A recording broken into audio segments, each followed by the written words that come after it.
So welcome to day 2 of Hofstra's Presidential Symposium. The topic is artificial intelligence in higher education. Friend or foe is the provocative title. So my name is Charlie Reardon. I'm provost here at Hofstra. I'm happy to welcome you back for day 2. Day 1, just a quick recap, was a fantastic series of conversations, very interdisciplinary, on a whole variety of topics related to artificial intelligence, particularly generative AI, but certainly not limited to generative AI. So we heard it from computer scientists. I, for the first time, heard, many of you have probably heard before, but the burgeoning job of the future, which is here today, is for prompt engineers as quite a skill set that needs to be developed to write useful and targeted prompts for generative AI. Great session on filmmaking and photography and how those areas of professions may be upheaved as a consequence of this. Very timely in the context of the writers' strike that is reaching resolution. A very compelling panel on individuals with disabilities. With all due respect to all of the panelists in that session, certainly for me, was the highlights of our recent graduate class of 23 who gave a very compelling and personal story of his own experiences that resulted in him developing an app for individuals on the autism spectrum disorder to engage in learning more effectively. Great session on K through 12 education and the profound impact generative AI is having from teachers on Long Island and the public school system. And then we concluded last night with healthcare delivery and ethics. So I tried to think about what some of the themes were that we were hearing in day 1. And I came up with 3. I should mention certainly as well as part of day 1 was the really spectacular and compelling keynote that we heard from Katie Creel from Northeastern University about how generative AI and these kinds of tools are impacting admissions processes in higher education, but how those learnings can be applied to other streams of work. So I think a couple of messages, if you couldn't join us for day 1. AI is here to stay. Generative AI is here to stay. As one of the panelists said, the genie is out of the bottle, so don't bother trying to put it back in the bottle. I think another clear reminder and a theme throughout all of this is that the large data sets that these platforms are trained on are data sets that are generated by all of us as humans. And as a consequence of that, those data sets are biased, as we all are. They have shortcomings and foibles, and so we need to work very hard to make the unconscious more conscious and be mindful of that. And data sets have blind spots like we do. And then I think the final learning is related to our title of the symposium. It's not a foe. There are certainly pitfalls that we need to be mindful of. But again, I think this is a great environment to bring the unconscious and make it conscious and have these kinds of conversations. So today, quickly, I'll just touch on the topics for today. We're going to start off with politics, the impact of generative AI in college writing, how it impacts higher education policy and leadership, hits close to home, globalization and capitalism, and then we'll conclude this evening, there's day 3 tomorrow, conclude this evening with generative AI and the law. And in the middle of the day, call your attention to a terrific opportunity at 1 o'clock over in the Playhouse to hear President Susan Poser's State of the University, where it'll be, I think, a really spectacular and inspiring recap of the year that's taken place and the year ahead. What's the future for Hofstra University as we navigate these difficult times? And I will say with great certainty, her speech was not written by generative AI. It was written by President Poser.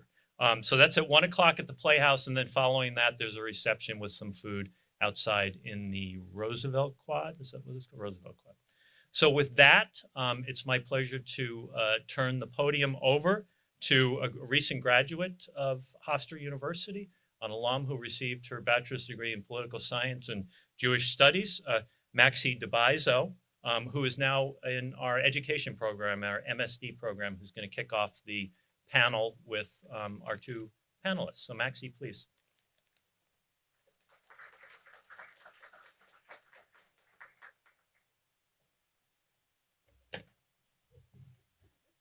I'm small, so It's a little high. As Provost Reardon said, hi, my name is Maxie DeBizo, a current graduate student here at Hofstra, and I have the pleasure of introducing Dr. Bose and Dr. Fritz today. Minya Bose is the Executive Dean for Public Policy and Public Service Programs in Hofstra University's Peter S. Kalikow School for Government, Public Policy, and International Affairs, and Director of the Peter S. Kalikow Center for the Study of the American Presidency.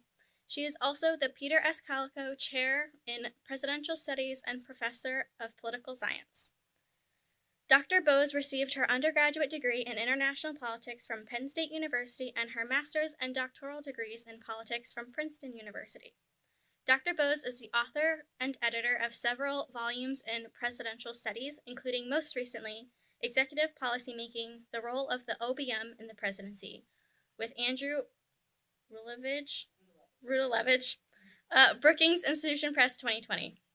She is the author of the American Government, Institutions and Policies textbook, enhanced 17th edition Cengage 2024, and The Paradoxes of the American Presidency textbook, 6th edition, Oxford University Press 2023.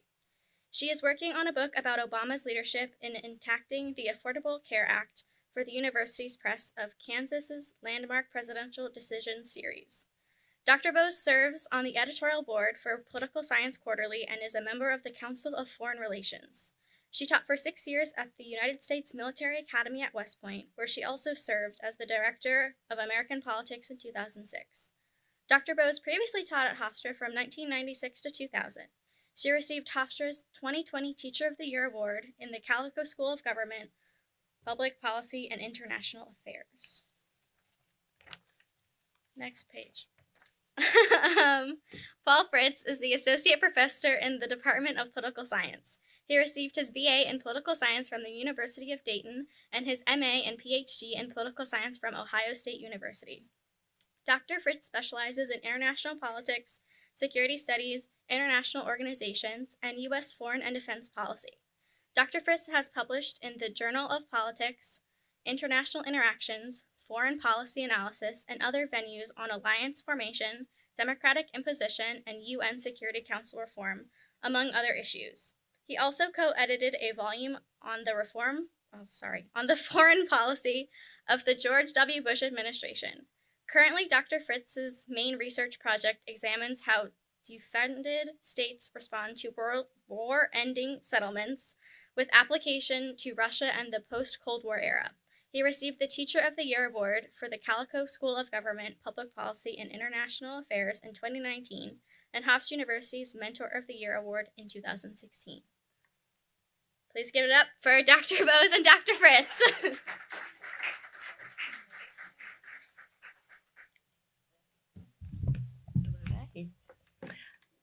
Thanks very much, Maxie, for that generous introduction. It is nice to see you here, and thanks to President Poser and Provost Reardon for developing the symposium on a very timely topic. I'm very glad to be on this panel with Professor Fritz. When we started talking about it in the summer, we knew we had many questions, and I have to say that I think we have more questions, and there are a few, given that ChatGPT didn't really exist a year ago. It's very difficult to provide empirically based research on this topic, but we have a lot has changed, I would say, from January of 23 to September, and so here we are. And let me just begin also by before I begin say special thanks to the Cultural Center for making it so easy for us to do this. AI could never generate the work that you do to make this so wonderful. So thank you, Athleen, Carol, and Janine, and Amy. Sorry. So Dr. Fritz and I both have a few topics that we want to discuss today. So our focus, I was looking at the symposium title on friend or foe, AI in higher education. And while we certainly have thoughts on that topic, particularly in the classroom as well as for research, our focus here is more on politics and artificial intelligence. And this topic continues to expand. In fact, I'm very grateful that we had to finish our slides last week because otherwise I would still have been doing them this morning. I don't know if anyone listened to National Public Radio this morning, but there was a story about IVG. Did anyone hear about that? Anyone I talked with can't say. Anyone? Okay. In vitro gametes. And this was an article in the New Yorker last spring. There are two researchers in Japan who have developed a process through which eventually, potentially, embryos could be created, or gametes, with non-reproductive cells from human beings to eventually, right, to eventually result in babies. Now, what does AI have to do with this? Well, AI can play a very important role in selection of qualities, characteristics, viability of cells. I'm sure all the red flags and questions that I have in my head right now are coming to your mind as well. Because this could completely upend the way we think about individuals, reproduction, family structures, right? And this could be an entirely new world. And I just heard that this morning. Over the weekend, I still get a paper copy of Newsday. It's actually cheaper to get this one paper version than it is to get all electronic. An AI game changer, a robotic pal, which is called Ellie. This is a new program in New York State. There are policy implications here that the New York State Department of Aging, Office of Aging, is providing these in a pilot program for older people. Normally, these devices, I don't know if you can see it here, it's kind of a little cumbersome device, costs about $250, and eventually there will be a monthly fee. Well, right now, through this pilot program, they're available for free to people typically over about 65. And the idea is that these devices will allow older people to communicate, listen to music, potentially take classes. If you know anyone who does online yoga, online various other weight training classes, you can do this now through, well, at least through this program, artificial intelligence. The machine has the ability of recall so that it can continue conversations. In the initial use of this device, people who were using it did it more than 30 times a day, 6 days a week. This has a number of questions about privacy, because of course it collects data, about policy, about funding and resources and priorities with elder care, and then questions about politics, who pays and who benefits.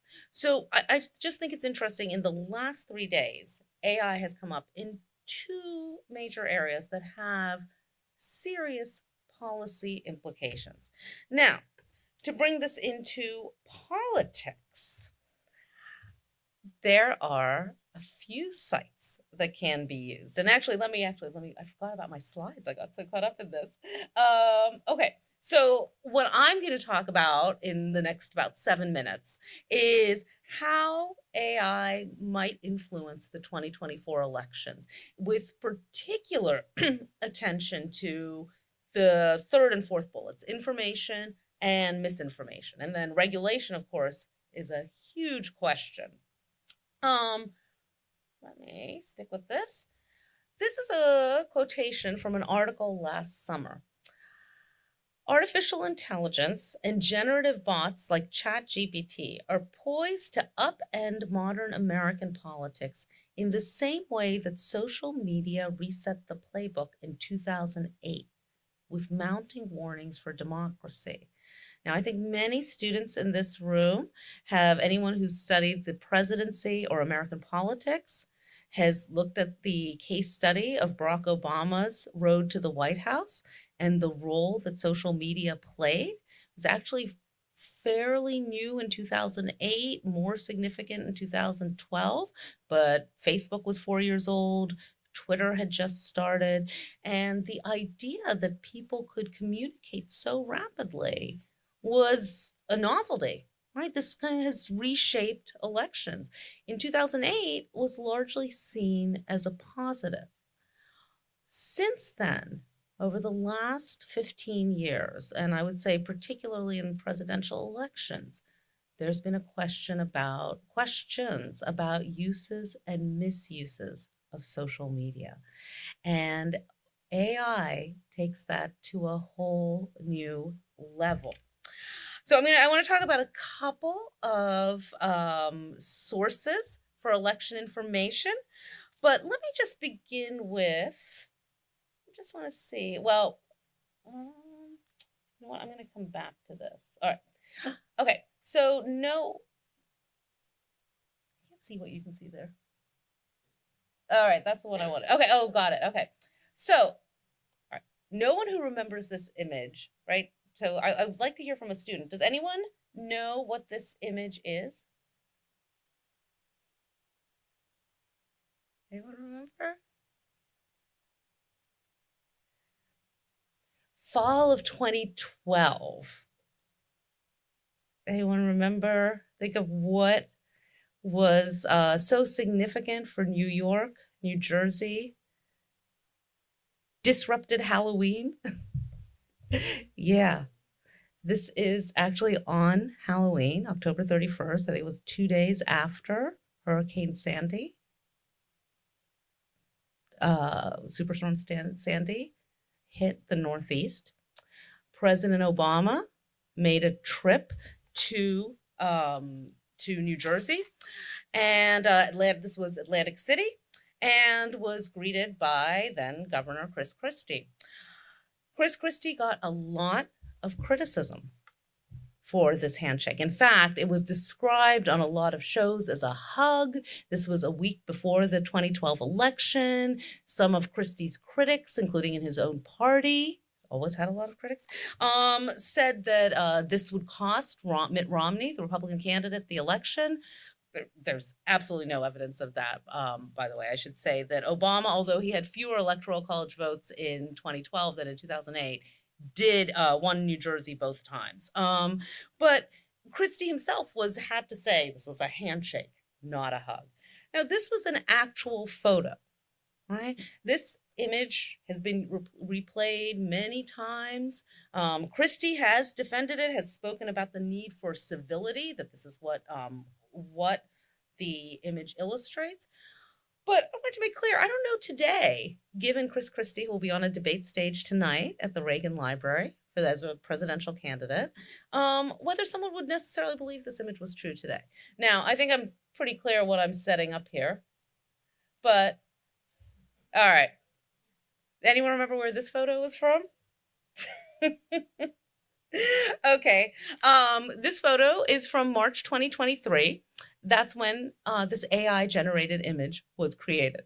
And if you want, you can find tons of these. This would have taken the entire morning. I would have taken all of Professor Fritz's time if I wanted to show you all the images I found, right? Of the two of them sitting on the beach with seashells, of them running. Now, if you look closely, you can see that they're barefoot, right? It's pretty clear. I mean, does anyone think this was a real image? Probably not. But when you look at the previous one and this one, right, you kind of wonder, would someone question, right, what's real and what's fake? I spent so much time looking up AI images of presidents, and I found ones of Biden, Trump, and Obama playing GTA, right? So many of them. Biden and Trump smiling. Biden and Trump bowling together. Now, they're kind of entertaining. There's a lot there, but you can also see how these can be misused, potentially could be misused. On a more serious note, a month after this image, the Republican National Committee created an ad with AI-generated technology that imagined a world where if President Biden is reelected, created a series of fictional crises with the economy, with immigration, with questions of crime. And then the message is not to reelect Biden. Now, the ad does say at the top, built with AI imagery. Right? But if someone's looking quickly, would they think that these events are real? That's the concern. So going back to the previous slide, right, and with thanks to Danny, I think I saw somewhere here earlier, who found this poll for me, is doing great work as a research assistant in presidency studies. This is a poll from, I think it was taken in August, looking at an Axios poll, how comfortable people are with artificial intelligence. And more than not, I don't know how well you can read it on there, but people who voted for Donald Trump in 2020, 47% say that AI will decrease trust in the elections in 2024. Less among people who voted for Biden, 27%, then almost 40%, right, of kind of other. Right? The article about this says, this points out, this may be consistent with a declining trust in American political institutions. There was an important symposium last week at the law school that talked about the decline of trust in not just the presidency and the Congress have faced this for a while, but the Supreme Court, right? Even the military. In recent polls, the numbers have gone down from what they were. And less trust in institutions brings opportunities for use and misuse of artificial intelligence, which raises the question of how you regulate it. Now, if I just move up a little, okay. So this is a pretty common image of right where we get information from. And I think it's helpful because it brings up the press, television, radio, internet, someone seems a little dated, social media, right? And I guess what I would say here, so I've already gone a little longer than I meant to, but I want to just point out here that with AI, we are dealing with perennial problems in politics, particularly how do we get and evaluate information? And so while the source may be changing or the sources may be changing, the questions of how to evaluate those sources haven't.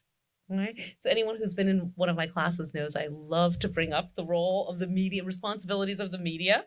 And I would say that these are even more significant as we deal with generated information, of trying to assess what is real, right? What information is reliable, right? Is the media presenting, is the information presenting agenda priority items? Is it providing scrutiny of governmental institutions and agencies? And is it telling us, when we look at the presidential election, who's doing well and who's not? I mentioned last time earlier, the issue of social media generated AI in the elections. There are, and you can Google this yourself, there is an AI source, Chat 2024. You can look it up. I would have done it here, but it would take too long. You'll see all of the bots of all of the presidential candidates. You can type in questions. A question came up in my American politics class yesterday about Governor DeSantis and books, removing books from libraries. So last night I thought, let me just put this in and see what does this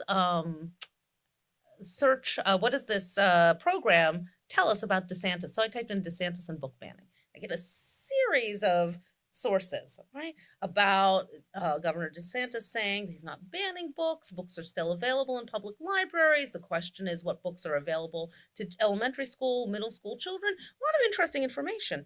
Then I started looking at the sources. Almost the entire answer, with 6 different footnotes, was from a Twitter post that Governor DeSantis's office had put out.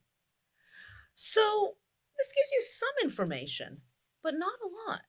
And when you look at the source, this gets back to, again, the importance of, right, where are you getting the information? If it's a paywall versus free news. We're fortunate at Hofstra now. Everyone can get the New York Times, right? We don't have to go through a cumbersome process. I have it in my Canvas site, right? New York Times is a reliable source, not the only one, but probably the top source for getting political news, right? And should be cross-referenced with others. Are you looking at editorials versus commentary? Are you cross-referencing? It's very easy with these databases to just, or these generative AI databases, it seems like a contradiction, to say, well, here's the information. But what are they citing? Where are they getting this information? I was just at the political science annual conference a few weeks ago, and a colleague was telling me that a student asked him for a citation for an article that he supposedly had written with a colleague. He hadn't. But they both write about similar issues, about political partisanship and sorting. And generative AI program created an article. There are so many examples of this. So as we kind of enter this world, I would just say,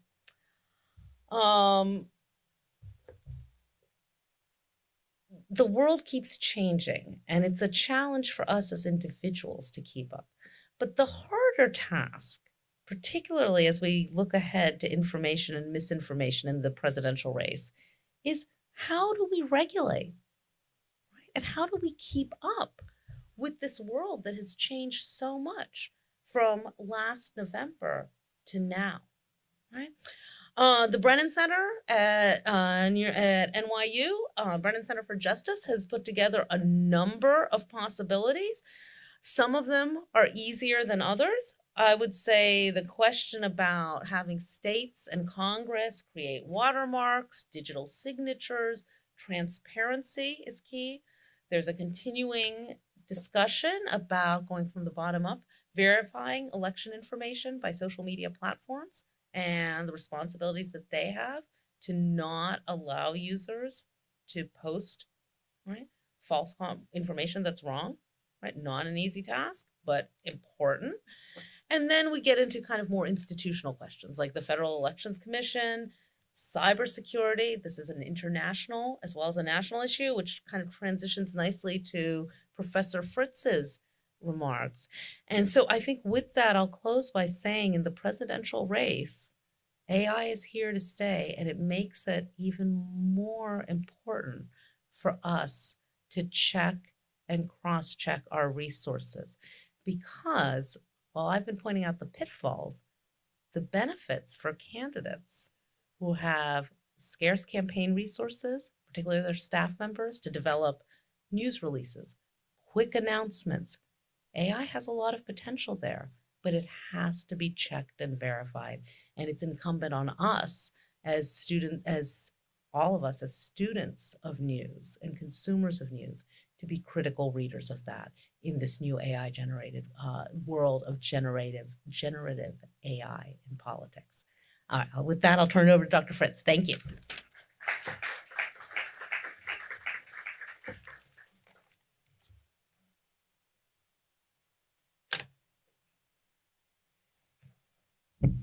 Thank you, Dr. Bose. I'm always intimidated when I have to speak after Dr. Bose. I think that was a really informative, wonderful session, and I will follow up on that. But before I do, I just want to also thank everyone for this. Provost Reardon, President Poser, Cultural Center, Maxie. This is a great opportunity to talk about this really important issue. And I'm glad to see so many students are here, even mine. I know you have to be here, but you still came, so thank you. I'm going to pick up on some issues that are somewhat similar to Dr. Bose at first, thinking about generative AI issues. There we go. It poses similar information problems that Dr. Bose discussed for us as consumers of information and figuring out what's going on in the world. Just make it harder to discern things, to figure out. Countries are using this all the time. I want to focus on a slightly different area though too. When we're talking about international relations and the impact of generative AI in particular. The information problem, I think, is with states in a lot of ways. With disinformation regarding intelligence, with deep fakes in the form of text, audio, video clips, whatever, all of these things can have very negative effects. And it can really have an effect with crisis decision making when we're talking about foreign policy and international relations. Now, I don't want to overstate this. International politics has always been full of misrepresentations and lies. As a famous diplomat said, a diplomat is an honest man sent abroad to lie for his country.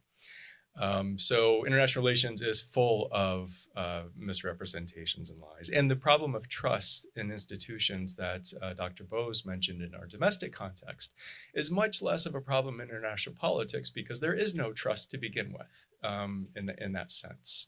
So it's a slightly different context. Still, it can have some real problems. It can pose some real problems. This one that I want to highlight with crisis decision making is, I think, just one of many, but potentially extremely problematic. Crisis decision making is already difficult, to say the least. Time is reduced to think about a situation, something arises, and there has to be an immediate response.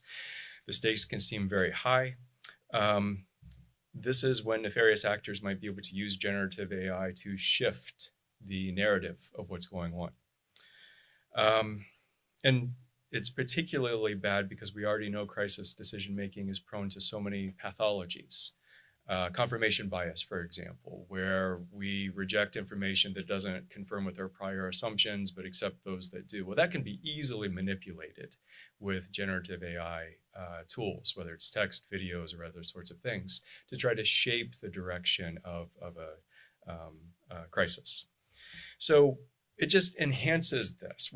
Crisis decision-making is already in a situation where there's incomplete information, where there's tremendous pressure to get to a right answer. But we could see it sort of distorting things further. What is most problematic is the same thing that Dr. Bose said is, lies and disinformation are not new. It's the speed with which everything could be coming that could really have an effect, in the sense of being able to create deep fakes very, very quickly. When we think about a crisis decision-making in the White House and the decision that they have to usually, in the worst case scenario, presidents have 10 minutes to decide whether to launch a retaliatory nuclear strike. Usually it's not quite that compressed, but it is compressed in terms of days and sometimes hours. So we do have to think about this issue. What I want to focus a little bit more on today, which I think is a little bit more fundamental in some ways, is another issue related to AI, not generative AI. I'm not talking about generative AI anymore, but AI is a tool that states use to compete with each other, to enhance power, to enhance their capabilities. What we see right now, very clearly the US and China are in some sort of competition, but other states are involved with this too. And they're in competition over a number of things. One of the things that is sort of in the popular imagination is autonomous weapons. And this is a real concern.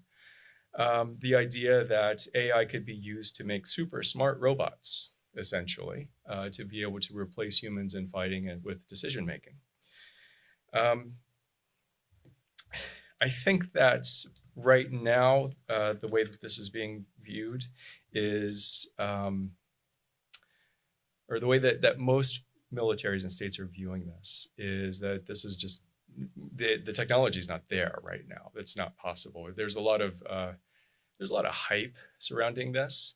The U.S. military demonstrated a couple of years ago that AI-empowered drones were able to swarm in hundreds in a desert outside of Las Vegas.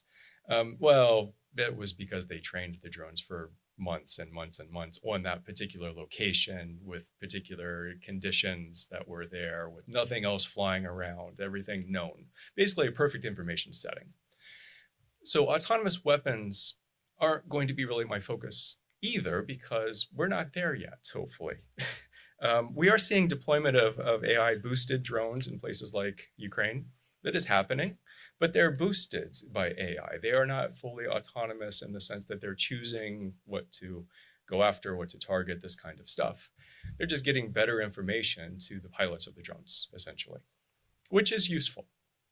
What I'm saying is that we're not at Terminator level styles of AI-powered drones yet.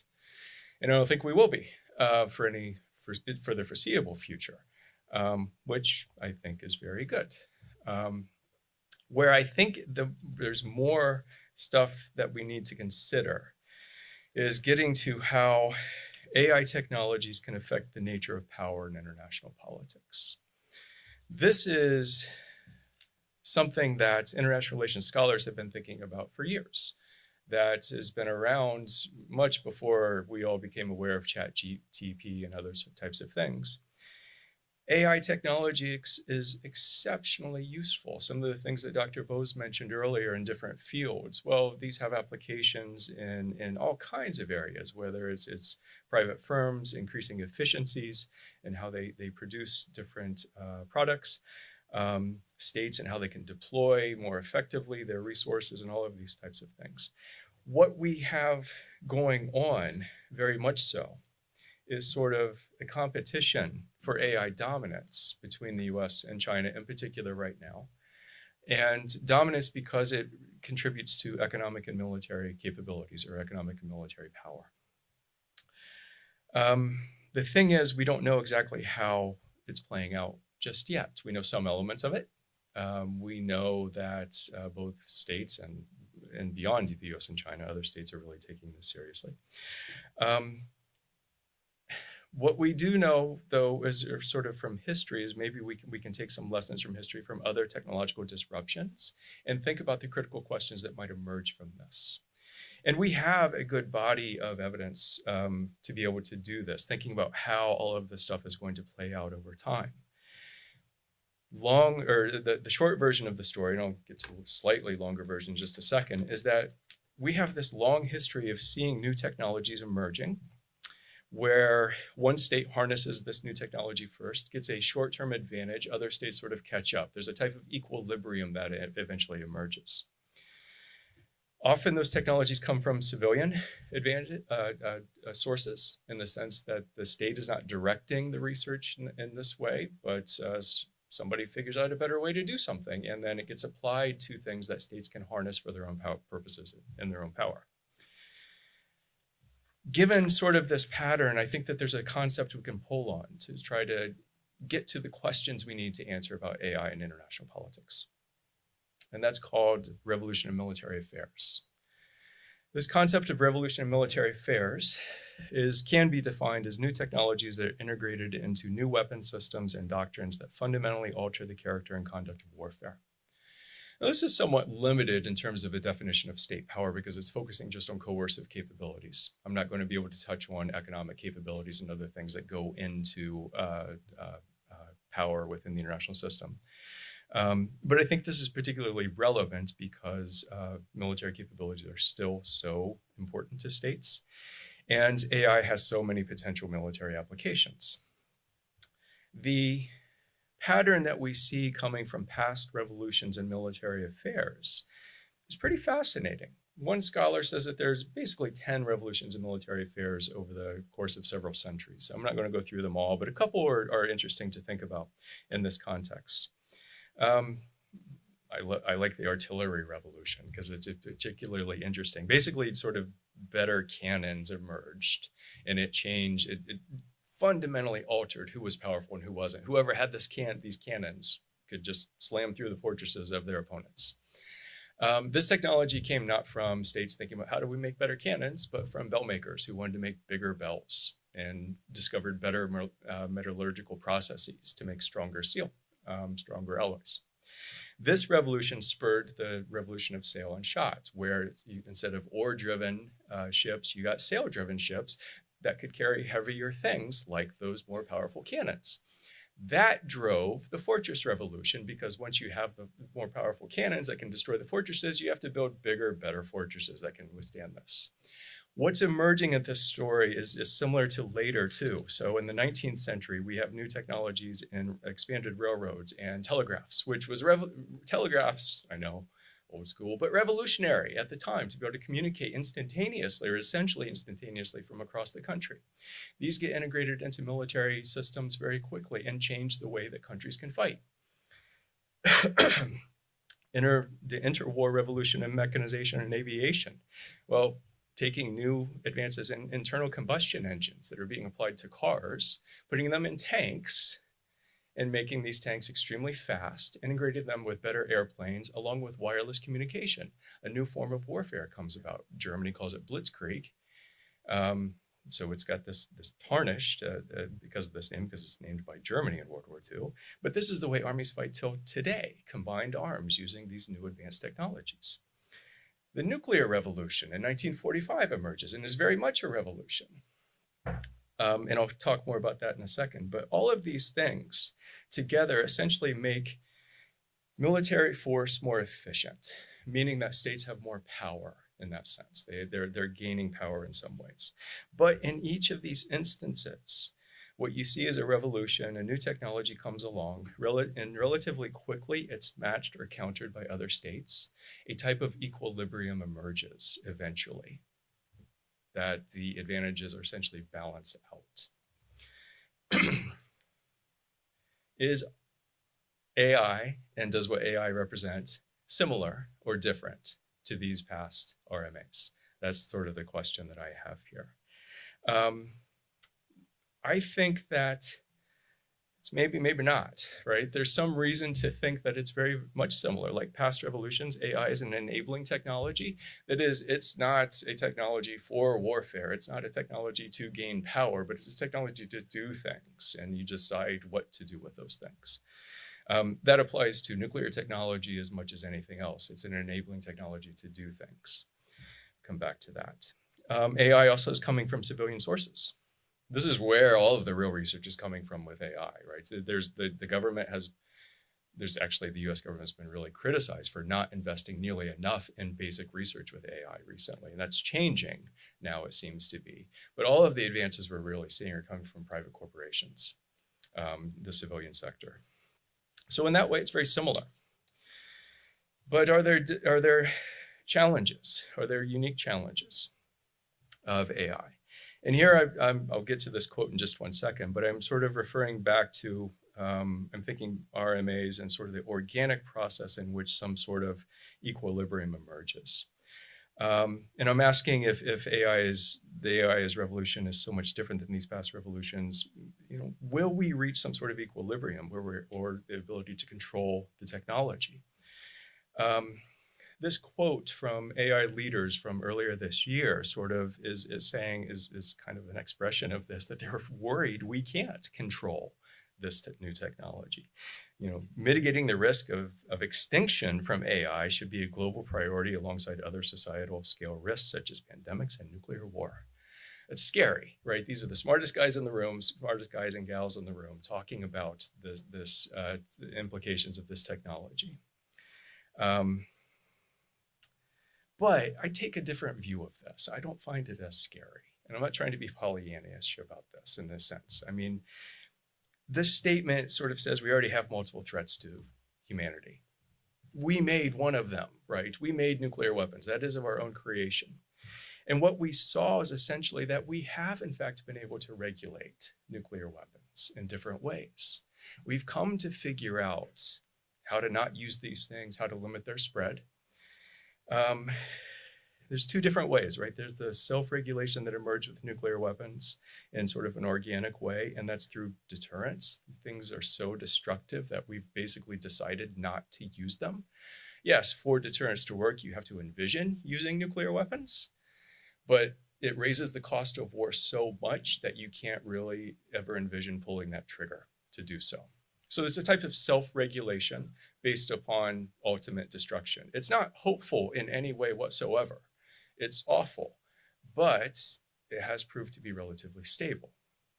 There's a more effective type of regulation, though, that might be more applicable to AI.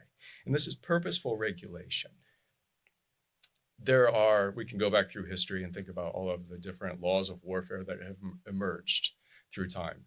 Basically, states have made up these laws of war because they say there are certain things we shouldn't be doing to each other. So that's one body of that. I want to focus on something else, though, sort of with nuclear technology in particular. We have what I would say is a very effective regulatory framework for nuclear weapons, for the most part. The Non-Proliferation Treaty, signed in 1968 and coming into being in 1970, has done remarkably well, considering the incentives for nuclear proliferation that exist. It's not perfect. Yes, 4 states have created nuclear weapons since 1970 when it came into force. But in the early 60s, people predicted there would be at least 20, 25, maybe 30 nuclear powers in the world within a decade. So it worked to some extent. And how does it do this? It's basically a global regulatory system that, despite its weaknesses, controls access to the military components of a nuclear weapons program, while at the same time allowing the civilian benefits of nuclear weapons, whether it's power generation, medical research, or other types of things. So it's harnessing this enabling technology of nuclear technology to do what we want it to do while mitigating the risk of the worst possible outcomes. There are also licensing programs, similar to some of the things that Dr. Bose is talking about when we think about nuclear technologies. We have systems that set up limits to transfer sensitive inputs to nuclear technology, the things that are needed to make this type of thing. There are state export controls like the US, where we strictly control what could be exported to other countries that could be used for nuclear technologies. There's international groups like the Nuclear Supplier Group, which tracks everything that could be used for a nuclear program around the world. It does the best that it can anyway. These all have flaws. They're not perfect mechanisms, but they are types of regulations that have largely worked. So the question is it possible to do this with AI? And I know I'm out of time, but I will say just quickly, it may be in some ways, but there are some real challenges. One reason that I think it might be possible is that the critical components of AI technology right now are housed within just a couple states, essentially. The United States, China, and mostly then US allies, chip makers in the Netherlands, for example, and in Thailand and those kinds of places make the critical chips that are necessary for the most advanced AI technologies. So it's sort of a small space right now that could change, right? So it might be possible to do licensing programs, and the power of the EU and the US in terms of regulation could be harnessed to sort of shape the market. But there are big challenges. There are 4 that I'll quickly mention that make it open questions on whether we can control this technology. First is that regulations of nuclear weapons, this thing that I'm holding out as an example, it took 20 years to do this, and we don't have 20 years to do this with AI. Second is that the impulse for regulation with something like nuclear weapons came only when there was basic parity between the actors that were harnessing this technology. And it was seen that you could gain no more advantage, essentially. We're not at that stage yet. What we're seeing is that states are still trying to figure out how to harness AI to their advantage. This is no different than sort of the advent of drones to the unmanned aerial vehicles in warfare technology. The US had the big lead on this for a very long time, and we resisted every bit of regulation, international regulation possible. Now that other states have caught up, we're open to talks about regulation. So this is a challenge. The UN Secretary General Guterres called in January for the UN to get together and do something about this, to regulate, globally regulate AI. Immediately, the P5 members of the Security Council, there were these big cracks, right? China was on the almost polar opposite of the US, and this is likely to continue. So it's going to be a challenge in that regard. The 2 final challenges, I think, relate to the nature of the technology itself.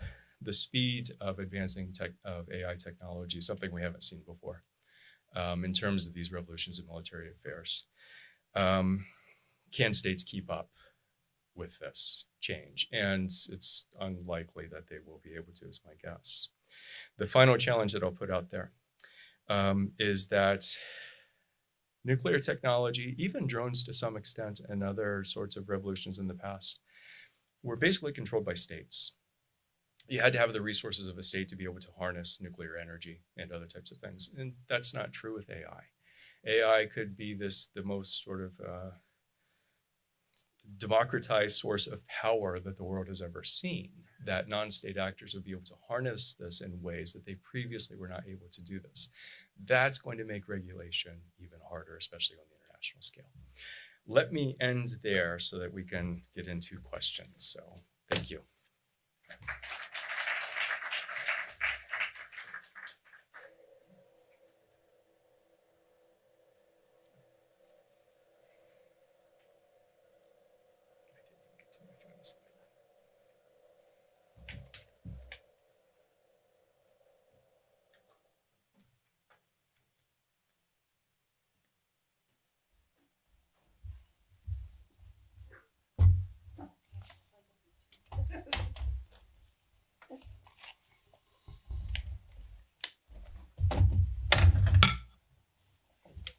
AI identity issue. I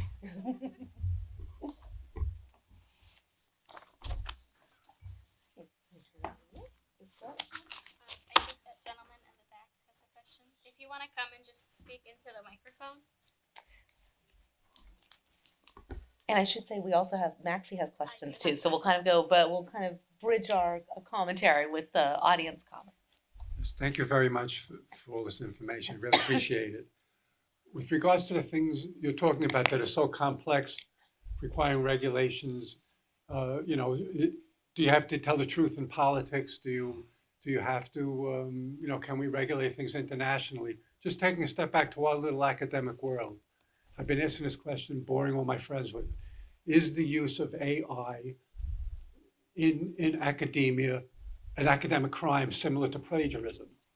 Is it punishable, within our world as it is now, by penalties that can be brought upon by professors and so forth?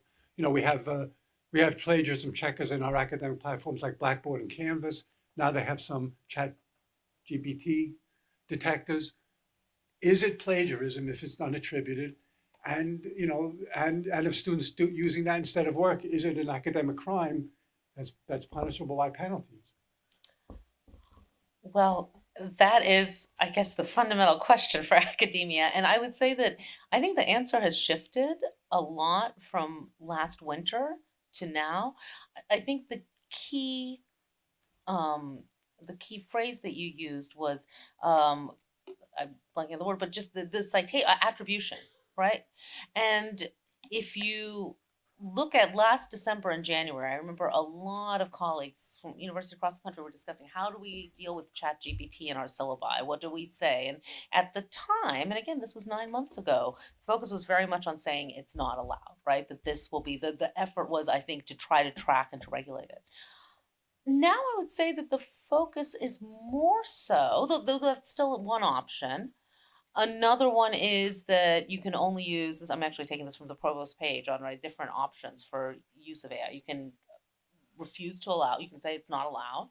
You can say that it's allowed if there are certain sources, right? Maybe that the professor identifies. Or you can say that citations, attribution is key. And so if you're using information, you have to make clear, as with any other, this is kind of what Dr. Fritz was talking about with advances in technology, right? You have to make sure you have to adapt. And I think that is actually one of the more interesting areas, because I think what it will make clear very quickly, as I brought up with the DeSantis example in the 24, is that the AI is fairly limited in what it produces. There you can get some information, but ultimately you have to do a lot more research. And I'm not sure, actually, frankly, whether that 2024 program, the 2024 election, is ultimately going to be that useful. We'll see where it goes. I think you covered it very well, Dr. Rose. Thank you. Oh, thank you. No. Good morning. Hi. So the U.S. National Security Strategy recently mentioned that they might use AI in decision making. So I was just wondering what your thoughts might be on AI possibly enhancing the strategic stability of nation states, either domestically within their own populations or internationally? That's a big question, Casimir, and a really important one. And I think that U.S. decision makers are sort of still struggling with how to do that. But I like the way you phrased it, the question, because it's getting to sort of how to use this tool to enhance stability or to sort of have a positive outcome. And I think that that's the way that they're thinking about it, but they have to be on guard that you can have unintended consequences with this. So some things that the military means by enhancing stability would be, say, enhancing deterrence capabilities, which means enhancing your ability to strike another actor if it does something that you do not like, right? That's the basic definition of deterrence. So the way that it's getting employed right now, or they're thinking about employing it, is sort of this idea of force enhancement, where an F-16 fighter pilot could fly with 3 drones that are powered by AI in different ways to be able to do things to support the human pilot's mission. There's some questions that come up with something like that because, okay, it's the human making decisions that direct the robots to do certain things, but they're still doing things that they're programmed to be able to support that human F-16 pilot. Where is the decision making actually lying there? Right? Who has it in that case? They're trying to make the argument that it is still with the pilot, but it's not clear to me that that is actually the case. So instead, I don't want to go down that rabbit hole necessarily, because what you ask a question is a bigger question, an important question. I think we have to figure that out. And I think the questions that we have to ask is, what does, say, the U.S. national security strategy mean when it says it's going to enhance international stability? Does that mean more warfighting capabilities with AI-empowered weapons, or what exactly does it mean? Maxie, I see a list of questions. Those were clearly not AI generated. So maybe, and she hasn't shared them with us. So you want to share a couple with us? Yes. So one for you, Dr. Bose. AI's implication in how presidential candidates can now use AI to write speeches. How do you think this is going to affect the 2024 election? That is an excellent question and a hard question. I would say that the candidates themselves are unlikely to use AI directly. That said, I think that AI has become what social media was 15 years ago, which is to say that you need staff and people who can do this research. And it's a different type of research than what campaigns did 15, 20, or just even in the past few years, as we've seen shifts in how different social media platforms are used. And I think AI, much as Dr. Fritz was talking about the changes in technology and how states adapt, to take it to a more micro level in American politics, how candidates adapt and how politics adapts. I was thinking throughout our panel and this morning about that AI really raises questions of human error and human potential, and how we as the public and how our public officials balance that is really very much a work in progress. The Axios poll that I mentioned earlier from August actually found that Gen Z and millennials are much more comfortable with generative AI than Gen X. And of course, Gen Z and millennials are the next generation of public officials. So we have to find a way to, I guess, sift through. I was talking about information and media resources, but from a campaign perspective, candidates need to be able to kind of sift through, right, what's there when candidates are going to visit every county in Iowa, in New Hampshire, right, and they're making remarks at every event. Their campaign staffs are going to need to find quick ways to get information. This has always been a challenge, but then they need to be able to verify that information. And this is too much for one person to do. The non-politics example that I gave at the beginning about this new device that's designed to help to maintain communication with older Americans and provide ways for them to communicate with family or friends if there's a problem. This will never replace human contact. And I think that that's very clear in politics. When we look at the debate stage tonight, showing up matters. Of course, one Republican candidate is not going to show up and has more visibility, right, for President Trump, but showing up matters, right? And being present matters. AI is a tool for that, much as the technologies that Dr. Fritz was talking about in states are tools for what are perennial challenges, right, of peace, conflict resolution, or in this case, elections and governance. If anybody else have, I mean, I can keep asking questions, but if anybody else has a question. Have time for one more? We go to 11:05, right? Oh, yes. I was thinking my next class on that. Our department chair. So thank you both for a very interesting and enlightening conversation.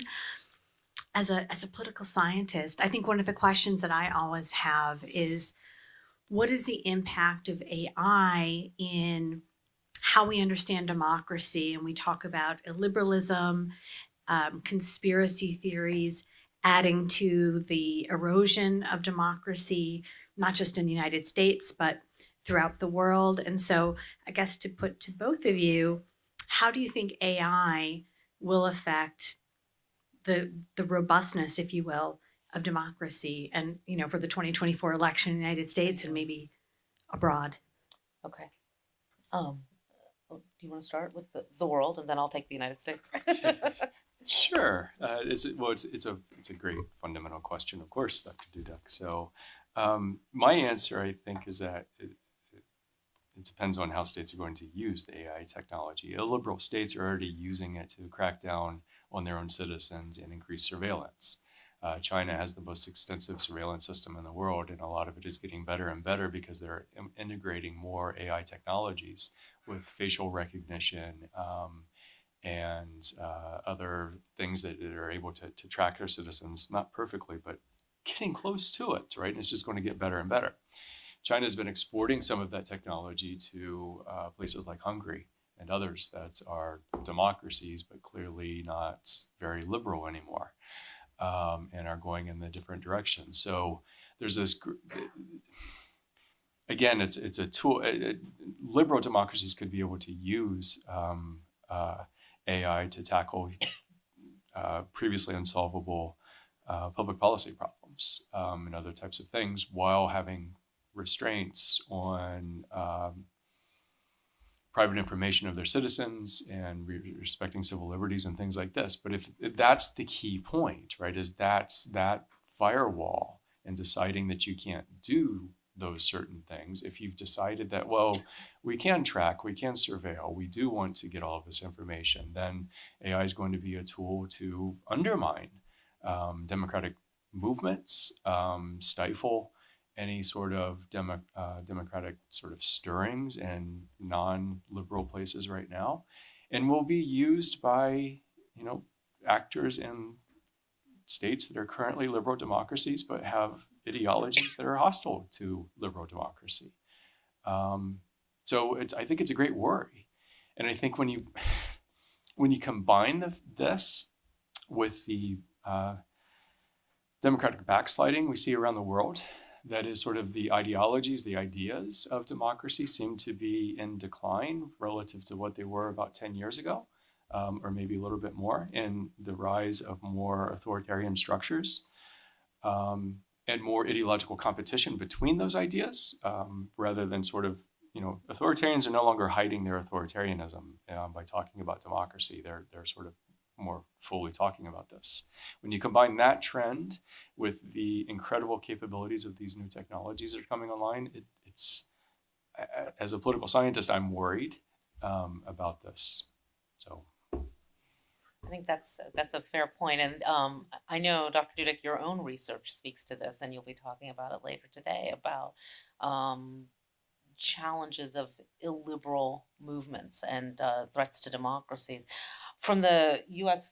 politics perspective, I think that there may be more benefits for AI in some basic components of governance than in elections. And what I'm thinking about is questions about information from, let's say, the Social Security Administration, right, or other governmental agencies, as we're addressing this possibility of another government shutdown, right? And I haven't looked at my phone, so I don't. Maybe it's been resolved, but I know the Senate had something, but I don't. Okay, so it felt like it was a safe bet that we're still inching toward this. But we see this in schools have this now. A lot of organizations, right? There's a bot. How can I help you? I find these things very annoying. But I will say, when I need some basic information, right, they can be useful. I think some of that is generational. I think as we're starting to see today's college students, and maybe over the last decade, people are much more comfortable with getting information on their phones, for example. And so there are questions about accuracy, reliability, and so forth.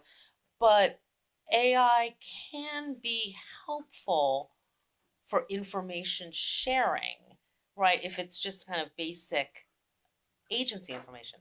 Elections are much more complicated because then you're looking at interpretation, right, of questions about the state of the economy and unemployment, low unemployment, but confidence in elected officials. Why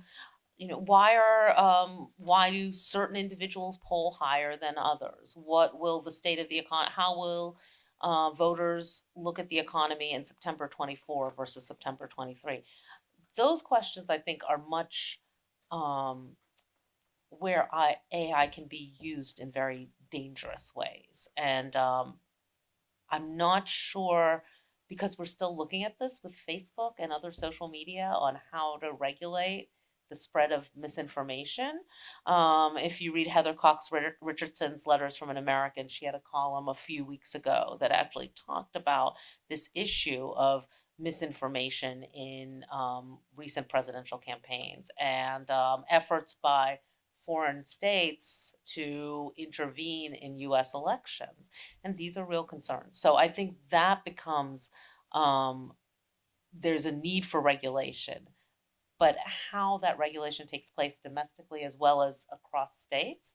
And Dr. Fritz cited the UN Secretary General who raises this issue. But we know there's a big tension, particularly in the United States, between national sovereignty and, I don't even want to say international sovereignty, international cooperation, right? So I think it's very challenging in an election season.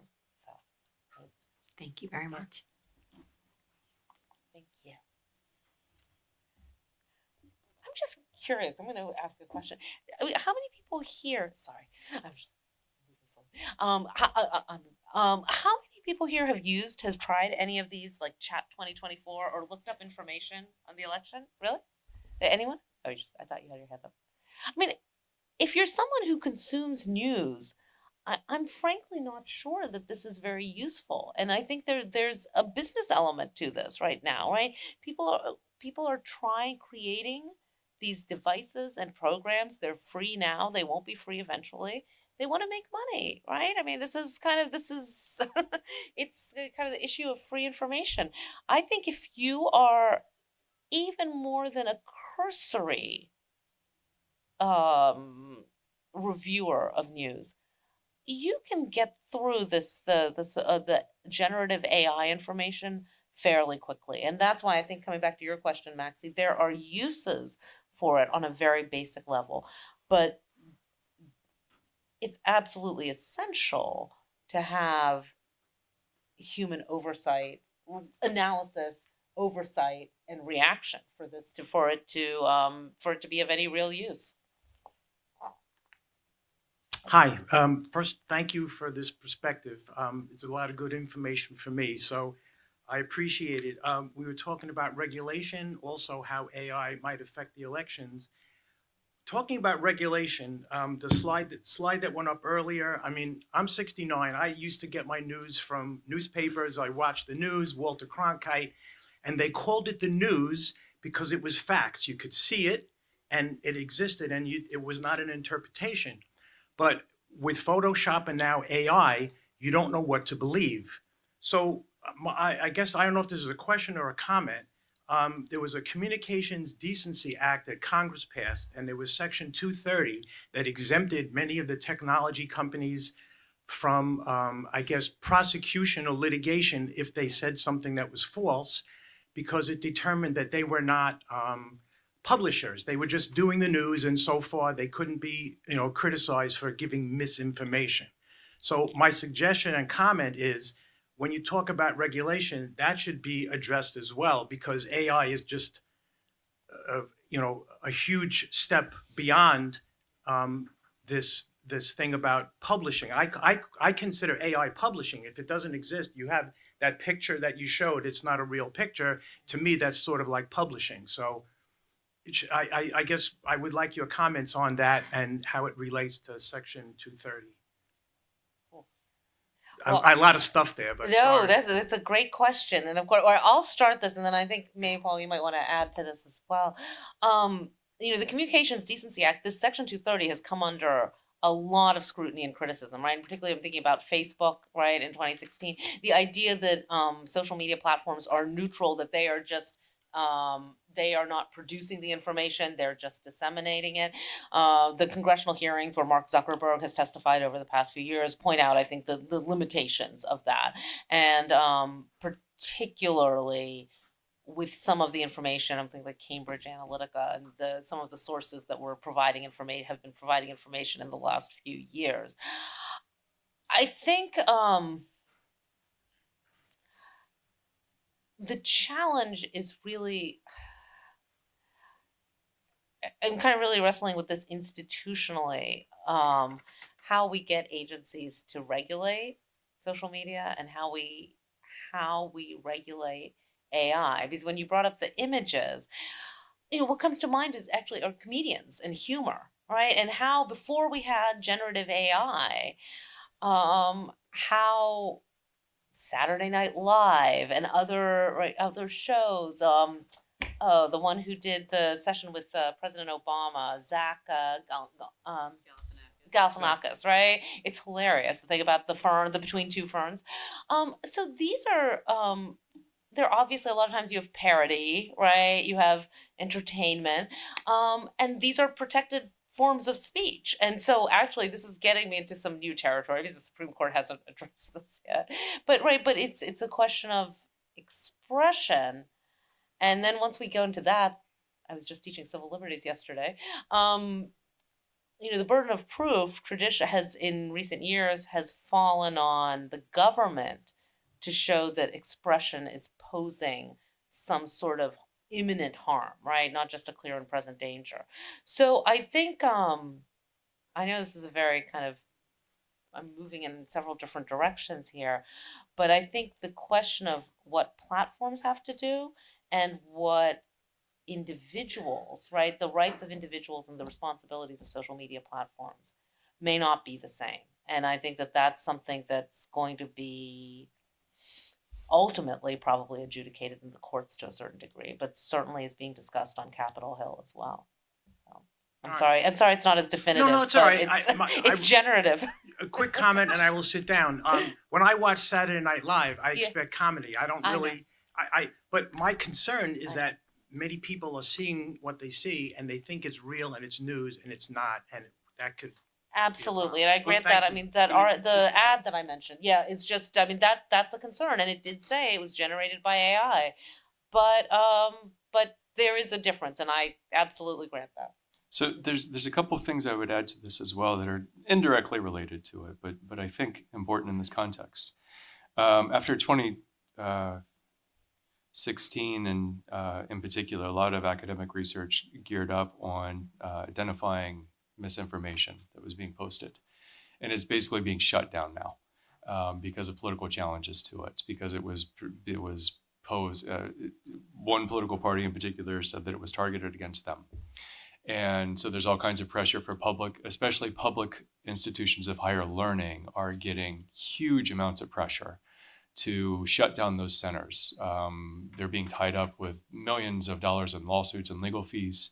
And they're just asking the question, is it worth it anymore? Because what they were doing was tracking misinformation on social media and trying to show this, and had those issues. So that's one thing that's the politics of it.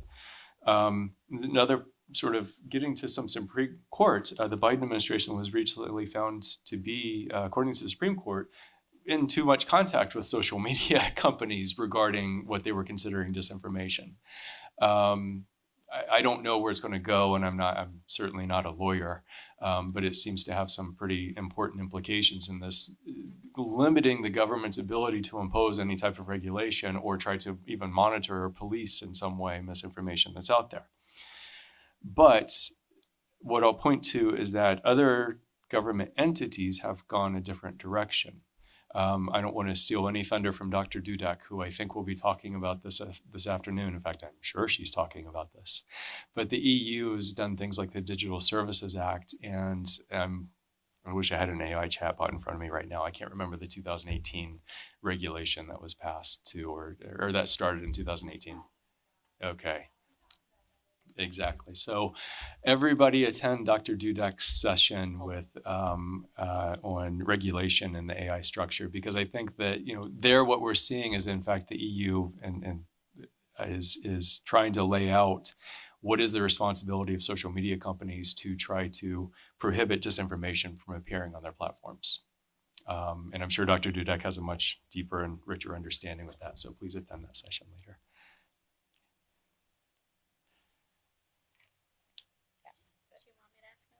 Maxie, I think you've done so much work on this panel. I think you should ask the closing question. Okay.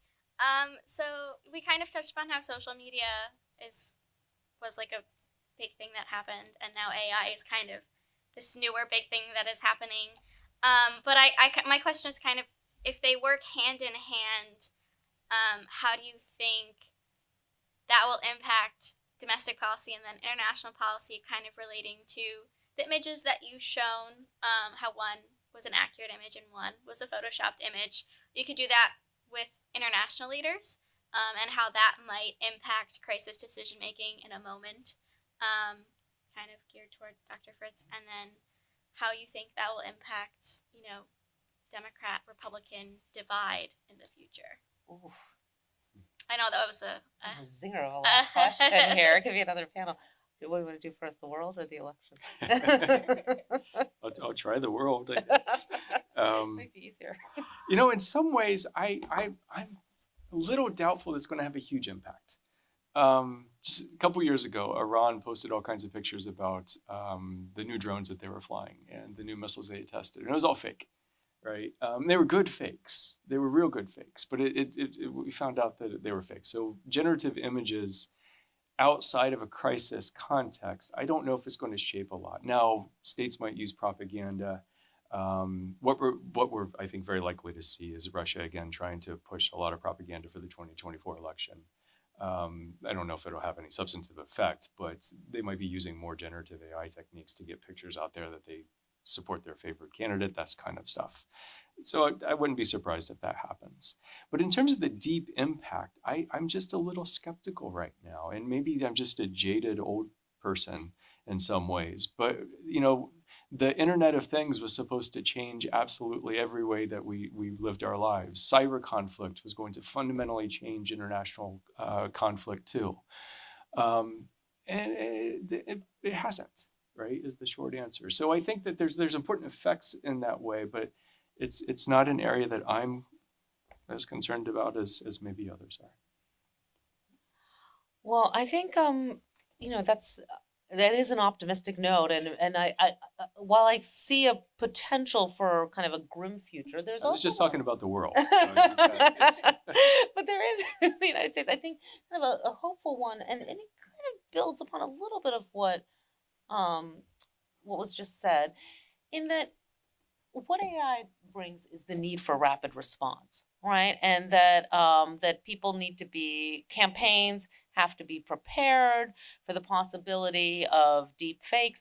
There's a big difference in that happening, campaigns and party committees versus the possibility of foreign interference, and that is kind of a whole other question that I think really could be its own panel discussion.